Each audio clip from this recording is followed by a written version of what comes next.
Der chinesische KI-Assistent DeepSeek hat weltweit für ein Beben an den Börsen gesorgt. Der US-Chip-Hersteller Nvidia musste an der Wall Street den höchsten Tagesverlust hinnehmen, der je an der größten Wertpapierbörse der Welt verzeichnet wurde.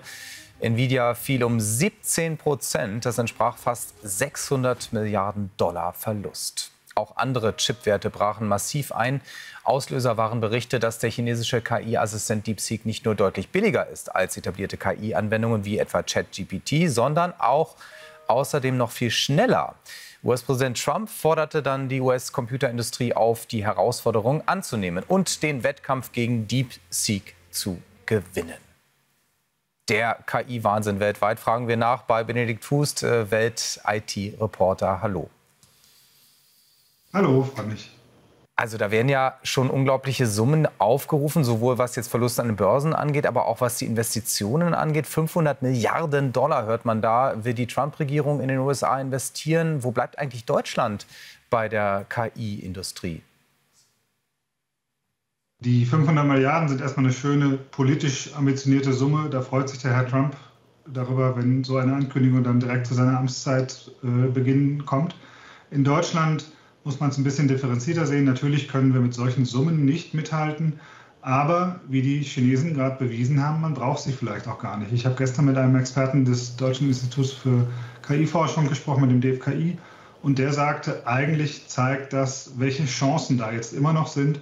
Und das ist, weil die Software auch Open Source ist, weil sie frei verfügbar ist, dass es da keine Beginnervorteile gibt, keinen Startvorteil, sondern dass man immer noch aufholen und sogar überholen kann. Das ist natürlich total spannend, auch mit deutlich geringeren Summen. Aber vielleicht erst mal noch zur Börse gefragt und den Firmen. Was bedeutet das denn für die, die jetzt an der Börse abgestürzt sind? Also Nvidia hat geschickt reagiert. Die haben erstmal gratuliert zu den Fortschritten und haben gesagt, wenn diese Technologie jetzt so viel effizienter wird, dann heißt es auch, dass es sich für viel mehr Anwendungen lohnt, sie einzusetzen, weil eben die Kosten für das Rechnen nicht mehr so hoch sind. Und deswegen rechnen die damit, dass das eher dazu beiträgt, dass sie breiter und schneller eingeführt wird. Also die rechnen mittelfristig damit, dass sie sogar profitieren könnten. Das hätte ich jetzt an deren Stelle auch gesagt, das ist aber trotzdem ein ganz geschickter Take. Andere dagegen, die auch abgestürzt sind, vor allem aus dem Bereich der Energie, die merken jetzt natürlich schon, wie viel Fantasie da bislang in diesem Geschäft mit der KI drin war. Und wenn jetzt jemand kommt und sagt, Moment, wir brauchen ja gar nicht so viel Rechenleistung, wir brauchen vielleicht gar nicht so viel Rechenzentren und damit auch nicht so viel Strom, um die nächste Generation der KI zu berechnen, dann ist das natürlich für diese Firmen erstmal ein Schlag ins Kontor. Wenn man jetzt da in den technischen Innereien nicht so drin steckt, es wird ja vor der KI-App DeepSeek aus China auch gewarnt, zum Beispiel was das Datenmanagement angeht oder auch die Privatsphäre. Das erinnert natürlich auch an die TikTok-Diskussion. Das ist genau dieselbe Debatte. Genau. Wir haben das Problem, dass wir nicht wissen, wer in China auf die Daten zugreifen darf, wie die verwendet werden. Wenn man sich bei DeepSeek in der App durchliest, was die alles mitschneiden dürfen, sogar so Dinge wie das Muster, mit dem man auf der Tastatur tippt oder auch Nutzerdaten, das alles wird in China verarbeitet. Und in China ist es halt immer so, dass die Firmen abhängig sind von der Kommunistischen Partei Chinas und vom Staat, von den diversen Sicherheitsbehörden dort. Und natürlich muss man damit rechnen, dass wer immer diese App nutzt, auch seine Daten dort verwendet sieht.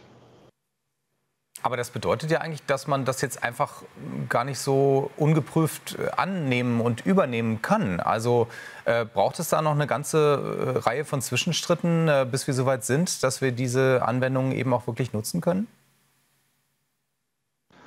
Na, zunächst mal, in der EU ist das ja schon relativ streng reguliert. Und da würde ich jetzt auch vermuten, dass zum Beispiel diese chinesische App im professionellen Kontext nicht so einfach einsetzbar ist, weil eben Daten auf eine Art und Weise und außerhalb der EU verarbeitet werden, so dass da keine Kontrolle besteht.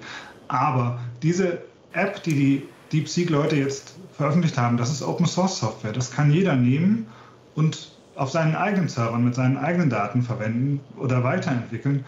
Und da sehe ich eben schon eine große Chance für europäische Firmen, auch für uns hier in Deutschland, dass wir vielleicht auf Basis dieser Fortschritte eigene große Modelle wieder entwickeln können, eigene Anpassungen machen können und das dann eben für unsere Zwecke verwenden. Und wenn das dann günstiger möglich ist, schneller möglich ist, einfacher möglich ist, aufgrund der Fortschritte, die die Chinesen gemacht haben, dann profitieren wir da, ohne eine wirkliche Downside zu haben. Vorausgesetzt, wir lassen es dann doch in unseren eigenen Rechenzentren und nach unseren eigenen Regeln laufen. Spannende Entwicklung auf jeden Fall. Benedikt Fuß, herzlichen Dank. Gerne. Tschüss.